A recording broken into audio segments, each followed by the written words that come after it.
कहानी शुरू होती है साउथ पैसिफिक ओशियन में, जहां एक बहुत बड़ा और हाईटेक रूसी रिसर्च जहाज Akademik Vladislav Volkov Mir space station से बात कर रहा होता है। ये कोई आम रिसर्च शिप नहीं है।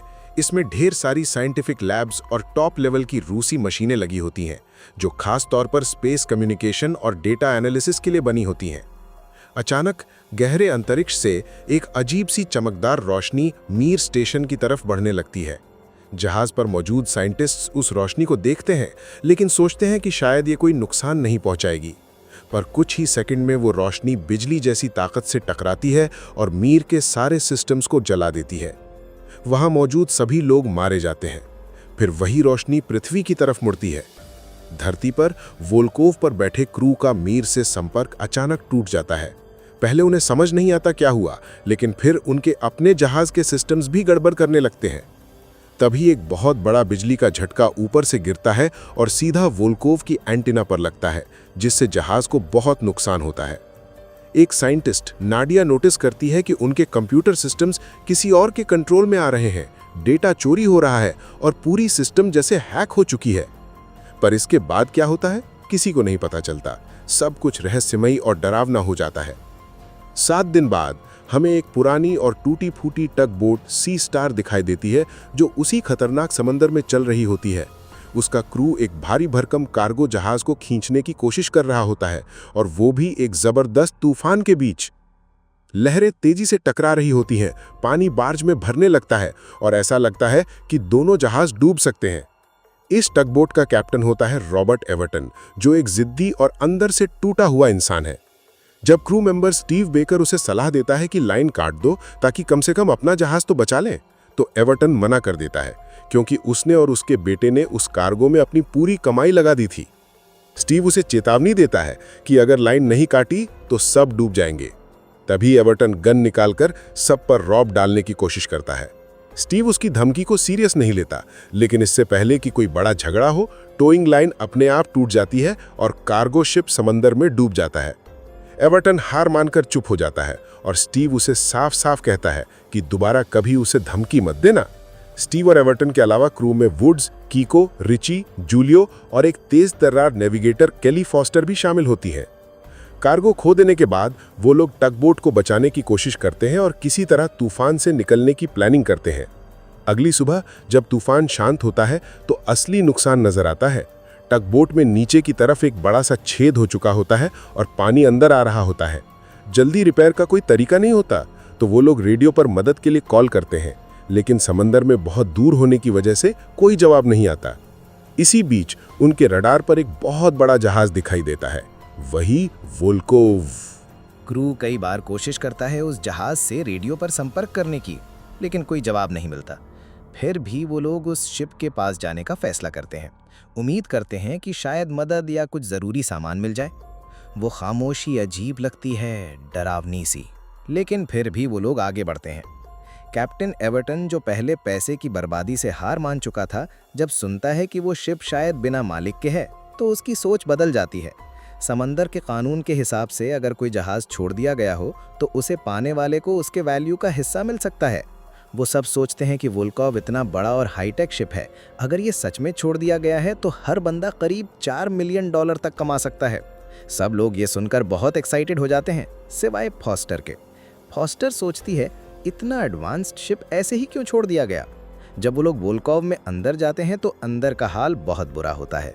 टूटी हुई मशीनें, बिखरा हुआ सामान, दीवारों पर खून के निशान, लेकिन कोई इंसान नजर नहीं आता। पूरा जहाज एकदम शांत, बिजली भी नहीं है। फॉस्टर अंदाज़ा लगाती है कि शायद किसी बिजली ने शिप को नुकसान पहुंचाया हो, लेकिन फिर वो एक डरावना सवाल पूछती है, लाशें कहाँ हैं। एवर्टन को सिर्फ पैसे नजर आते हैं। वो ऑर्डर देता है कि शिप को किसी पास के पोर्ट ले चलो। स्टीव और जूलियो मिलकर जहाज की बिजली दोबारा चालू करने की कोशिश करते हैं और थोड़ी देर में वोल्कोव की लाइट्स जल जाती हैं, लेकिन कुछ गड़बड़ लगती है। फॉस्टर नोटिस करती है कि जहाज के कंप्यूटर अपने आप चल रहे हैं, कोई भी उन्हें चला नहीं रहा, फिर भी वो एक्टिव हैं। वो एवर्टन को बताती है, लेकिन एवर्टन उसकी बातों को सीरियसली नहीं लेता। इसी दौरान पूरे जहाज की सिक्योरिटी कैमरे चालू हो जाते हैं और ऐसा लगता है जैसे कोई इन सब को कंट्रोल कर रहा है। जैसे ही क्रू वोल्कोव को चलाने की तैयारी करता है, अचानक उसका एंकर अपने आप गिरता है और सीधे उनकी टगबोट पर आकर टकराता है। टगबोट पूरी तरह से टूट जाती है। इस भगदड़ में हिको की टांग घायल हो जाती है और स्टीव पानी में कूदकर उसे बचाता है। वो लोग हिको को वोल्कोव पर वापस लाते हैं। सब डरे हुए होते हैं क्योंकि उन्हें समझ नहीं आता कि एंकर अपने आप गिरा या किसी ने जानबूझकर ऐसा किया। जैसे ही ये सब होता है, स्टीव जल्दी से ऊपर डेक पर जाता है, लेकिन जूलियो अभी भी इंजन रूम में होता है। वो उसे मैसेज देता है कि टगबोट डूब गई है और उसे चेतावनी देता है कि शायद इस शिप पर कोई और भी है। वो उसे दरवाजे बंद करने को कहता है। स्टीव बहुत गुस्से में होता है, लेकिन फिर भी कैप्टन के कहे अनुसार वो लोग अपना प्लान जारी रखते हैं। इस शिप को पोर्ट तक ले जाकर क्लेम करना है।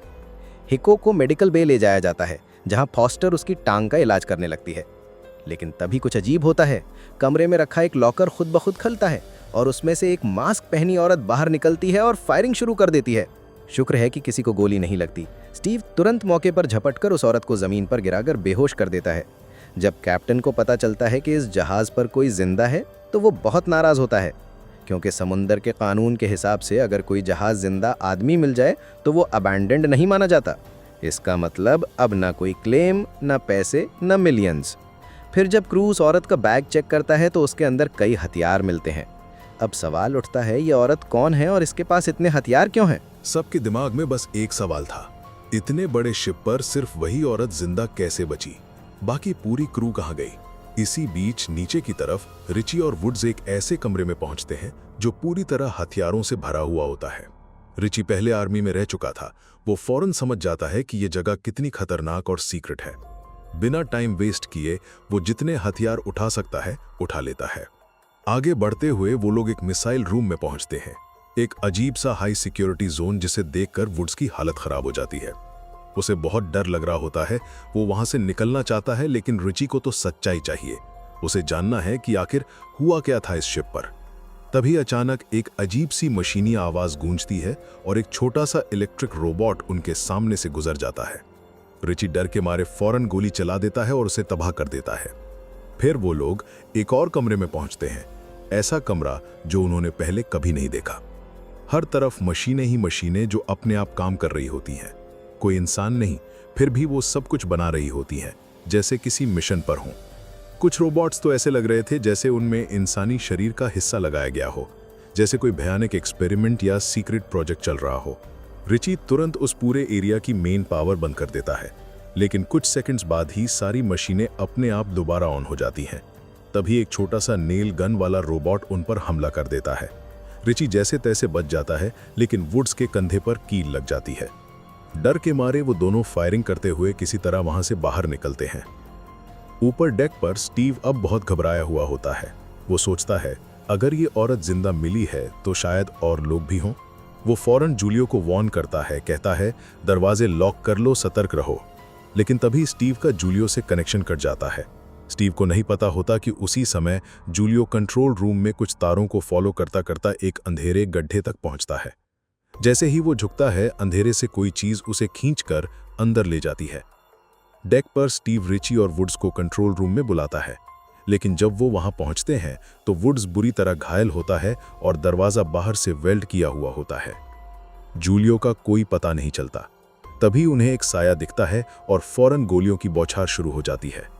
स्टीव, रिची और वुड्स जान बचाते हुए इधर उधर छुप जाते हैं।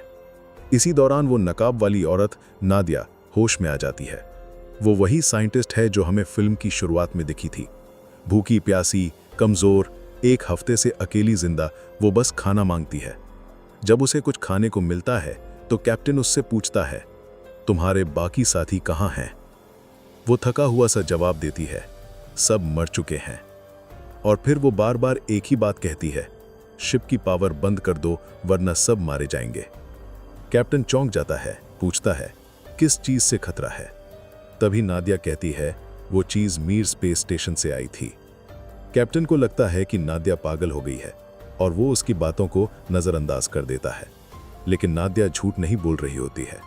जब उसे मौका मिलता है वो कैप्टन को धक्का देकर भाग जाती है। फॉस्टर उसका पीछा करती है और कुछ दूरी पर उसे पकड़ लेती है। वो उसे शांत करती है और पूछती है, सच बताओ क्या हुआ था इस शिप पर? नादिया कांपते हुए जवाब देती है, 8 दिन पहले हम मीर स्पेस स्टेशन से संपर्क में थे। तभी स्पेस से कुछ अजीब चीज टकराई। वो चीज हमारे अंदर आ गई। शुरू में हमें लगा कि सिर्फ सिस्टम में खराबी है। तो नादिया ने बताया कि उन्होंने सारे ट्रांसमिशन बंद कर दिए थे, लेकिन उसके बाद भी शिप के कंप्यूटर अपने आप चलने लगे। जो भी चीज उस शिप पर आई थी वो इंसानों से सीख रही थी, उन्हें समझ रही थी और फिर पता कर रही थी कि कैसे मारा जाए। नादिया और उसका पति एलेक्सी ही कुछ वक्त तक जिंदा बच सके थे। दोनों ने हर वायर, हर कनेक्शन काटने की कोशिश की, लेकिन वो चीज रुकने का नाम नहीं ले रही थी। फॉस्टर ने पूछा, तुम लोग किससे लड़ रहे थे? नादिया ने कहा, मशीनों से। फॉस्टर को यकीन नहीं हुआ, लेकिन सच्चाई उससे भी डरावनी थी, क्योंकि ये सिर्फ मशीन नहीं थी, ये तो कोई एनर्जी थी, कोई जिंदा चीज जिसका अपना दिमाग था, और उसे जिंदा रहने के लिए चाहिए था बिजली। वो पावर लाइनों, कंप्यूटरों और मशीनों के जरिए घूमती थी और जहां जहां जा सकती थी वहां फैल जाती थी। लेकिन ये एलियन असल में क्या चाहता था वो तो सबको बहुत जल्द पता चलने वाला था। नादिया सच बोल रही थी, लेकिन कोई उस पर भरोसा करने को तैयार नहीं था। इसीलिए ही को कैप्टन और फॉस्टर ने उसके हाथ बांध दिए ताकि वो दोबारा हमला या भाग न सके। उसी वक्त कैप्टन को पता चला कि जूलियो गायब हो चुका है। वो गुस्से से पागल हो गया।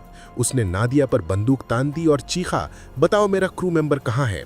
वो उसे झूठा कहता रहा, लेकिन फॉस्टर ने बीच में आकर उसे रोक लिया। इसी बीच स्टीव, रिची और वुड्स वापस लौटे और उनके साथ था एक आदमी का शव जो पहले उन पर हमला कर चुका था। लेकिन वो आदमी नहीं था, उसका पूरा शरीर मशीनों से बना हुआ था, बस थोड़े बहुत इंसानी अंग बाकी थे। फॉस्टर हैरान रह गई और फिर उसने नादिया से कहा, अब सब कुछ साफ साफ बताओ। नादिया ने गहरी सांस ली और कहा, जब वो एलियन हमारे शिप पर आया उसने पूरा कंट्रोल ले लिया। उसने जहरीली गैस छोड़ी जिससे बहुत सारे लोग मर गए। क्योंकि उसका कोई खुद का शरीर नहीं था, उसने छोटे छोटे रोबोट बनाने शुरू किए। फिर वो इंसानों के शरीर लेकर मांस और मशीन को मिलाकर डरावनी आर्मी बनाता गया। ये तकनीक इतनी एडवांस थी कि इंसानी समझ से बाहर थी। जो कुछ लोग बचे थे उन्हें भी इन रोबोट्स ने ढूंढ ढूंढ कर मार डाला। सिर्फ नादिया और उसका पति एलेक्सी ही कुछ दिन और जिंदा बचे थे।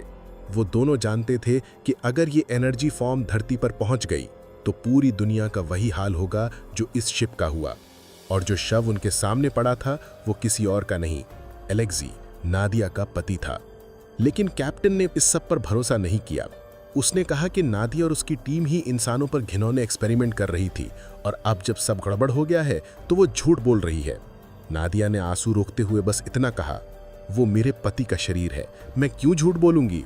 लेकिन इससे पहले कि बहस और बढ़ती, एक जबरदस्त तूफान शिप की तरफ आने लगा। अब अगर जिंदा रहना था तो शिप को जल्दी से चालू करना था, लेकिन इंजन अभी भी बंद थे तो सब लोग नीचे की तरफ गए उन्हें चालू करने। जैसे ही वो नीचे पहुंचे एक बड़ी सी मशीन ने हमला कर दिया और वहीं उन्होंने देखा जूलियो को। लेकिन अब वो जूलियो नहीं रहा था, उसका शरीर धातु और तारों से जुड़ा हुआ था, एक साइबॉर्ग बन चुका था। इस हमले में वुड्स की दर्दनाक मौत हो गई। बचे हुए लोग फॉरेन कम्युनिकेशन रूम में भागे ताकि डिस्ट्रेस सिग्नल भेजा जा सके। लेकिन नादिया और एलेक्सी ने पहले ही ट्रांसमीटर तोड़ दिए थे ताकि वो एलियन सिग्नल बाहर ना भेज सके। रिची ने उसे ठीक करने की कोशिश की, लेकिन तभी कैप्टन ने वो मशीन तोड़ दी। वो अपनी असली मंशा बता देता है, मुझे पैसे चाहिए, मैं खुद शिप लेकर जाऊंगा, बाकी सब भाड़ में जाएं। बस अब हद हो गई। फॉस्टर ने उसे जोरदार मुक्का मारा और बोली, अब तुम कैप्टन नहीं हो। पास ही रिची को एक कंप्यूटर ऑन मिला। उसे आइडिया आया कि अगर एलियन इस शिप के हर हिस्से में है तो क्यों ना उससे बात करने की कोशिश की जाए। उसने कम्युनिकेशन चालू किया और एलियन ने जवाब दिया, तुम लोग इस प्लैनेट के लिए खतरा हो। इंसान एक वायरस है, इन्हें मिटाना जरूरी है। वो बताता है कि उसे चाहिए इंसानों के शरीर के हिस्से, दिमाग, रीढ़ की हड्डी, बाजू, टांगे। रिची का चेहरा सफेद पड़ गया। उसने कहा, हमारी तो नजरों में सिर्फ पुर्जों जितनी वैल्यू है। अब एक ही रास्ता बचा था, उसे पूरी तरह खत्म करना होगा। लेकिन ये एलियन चालाक था, वो हर जगह कैमरों से उन्हें देख रहा था। स्टीव ने फैसला किया, हमें शिप को डुबाना होगा, पावर बंद करनी होगी, तभी ये मरेगा। लेकिन जब रिची ने जूलियो की हालत देखी तो वो घबराकर अकेले भागने का प्लान बनाने लगा। रिची सबको छोड़कर अकेले निकल गया। उधर कैप्टन, जो अब भी सिर्फ पैसे के पीछे पागल था, वो वहीं रुक गया। एक आखिरी कोशिश में उसने एलियन से दोस्ती करने की कोशिश की। वो उसे नीचे वाले डेक में ले गया जहां वो मशीन तेजी से काम कर रही थी, मरे हुए लोगों के शरीरों को काट रही थी और नई मशीनें बना रही थीं। उसने कैप्टन को अपने पास बुलाया और फिर क्या हुआ वो किसी ने नहीं देखा, पर इतना पता है अच्छा नहीं हुआ। उधर स्टीव, नादिया, फॉस्टर और हीको को महसूस हुआ कि दरवाजे खुद ब खुद वेल्ड हो रहे हैं, यानी मशीनें उन्हें फंसा रही थीं। नीचे जाने की बजाय वो ऊपर भागे, लेकिन अब शिप तूफान के बीच में फंस चुकी थी। इधर रिची, जो अलग निकला था, मिसाइल रूम तक पहुंच गया। डरा हुआ था, लेकिन उसने जितना हो सका बारूद इकट्ठा कर लिया। वो यहीं मरना नहीं चाहता था। इसी भागदौड़ में हीको की मौत हो गई और तभी कैप्टन वापस आया, लेकिन अब वो इंसान नहीं रहा था, वो मशीन में बदल चुका था। उसने अपने पुराने साथियों पर हमला किया। तीनों ने मिलकर पूरी ताकत से उसका सामना किया और आखिरकार नादिया ने एक ग्रेनेड उसके अंदर डाल दिया। कुछ सेकंड बाद बड़ा धमाका हुआ और वो मशीन कैप्टन खत्म हो गया। अब जब सब कुछ देखा और सहा जा चुका था, नादिया ने एक आखिरी प्लान बताया कि डीजल इंजन रूम में भर दो, एक चिंगारी और पूरी शिप उड़ जाएगी। और कोई रास्ता नहीं था। स्टीव, फॉस्टर और नादिया नीचे गए और डीजल पंप करना शुरू किया। लेकिन अब एक नई दिक्कत थी, क्योंकि कैप्टन ने जब दिमाग उस मशीन को सौंप दिया था तो एलियन ने उनका पूरा प्लान समझ लिया था। उसे रोकने के लिए उसने एक बड़ी मशीन भेजी। इसने फॉस्टर को पकड़ लिया और उसे तड़पाने लगा, यहां तक कि उसका चेहरा जला दिया ताकि वो बारूद के बारे में जानकारी निकाल सके। लेकिन उसी वक्त रिची वापस लौट आया। जो पहले भागने वाला था, अब हथियार लेकर लौट आया। उसे अपने दोस्तों को नहीं छोड़ना था। उसने मशीन पर फायरिंग की और फॉस्टर को बचा लिया। लेकिन ये जीत ज्यादा देर नहीं चली। एक और मशीन आई और सीधा रिची पर टूट पड़ी। रिची ने बहादुरी से लड़ाई की, लेकिन बच नहीं सका। मरने से पहले उसने भागने का आखिरी हिस्सा फुसफुसाकर स्टीव को बताया। अब सिर्फ स्टीव, नादिया और फॉस्टर बचे थे। भागते हुए रास्ते में मलबा गिर गया। फॉस्टर फंस गई। नादिया ने बिना सोचे समझे खुद को कुर्बान कर दिया ताकि फॉस्टर बच सके। फॉस्टर जैसे तैसे बाहर निकली और स्टीव ने उसे उठाकर मिसाइल रूम तक पहुंचाया। वहीं रिची ने एक छोटा सा रॉकेट पॉड तैयार किया था जिससे एक इंसान भाग सकता था। स्टीव ने कहा, तू जा, बस तू बच। जैसे ही रॉकेट उड़ता, वो तारों से जुड़ा होता जो शिप के सारे बॉम्ब एक्टिवेट कर देता। फॉस्टर पॉड में चढ़ गई और तभी मशीनें फिर आ गईं। लेकिन फॉस्टर ने लॉन्च बटन दबा दिया। स्टीव को पकड़ते हुए रॉकेट तेजी से उड़ गया। कुछ ही सेकंड में सारे बॉम्ब फटे। एक जबरदस्त धमाके के साथ पूरी शिप समुद्र के नीचे ध्वस्त हो गई। कुछ ही दूरी पर एक रेस्क्यू शिप ने सिग्नल पकड़ लिया और स्टीव और फॉस्टर को बचा लिया। लेकिन सबसे बड़ी बात, उन्होंने पूरी इंसानियत को बचा लिया, क्योंकि अगर वो एलियन धरती पर पहुंच जाता तो दुनिया भी उसी भयानक मशीनों की नर्क बन जाती जैसी वो शिप बनी थी। और इसी के साथ ये फिल्म खत्म होती है।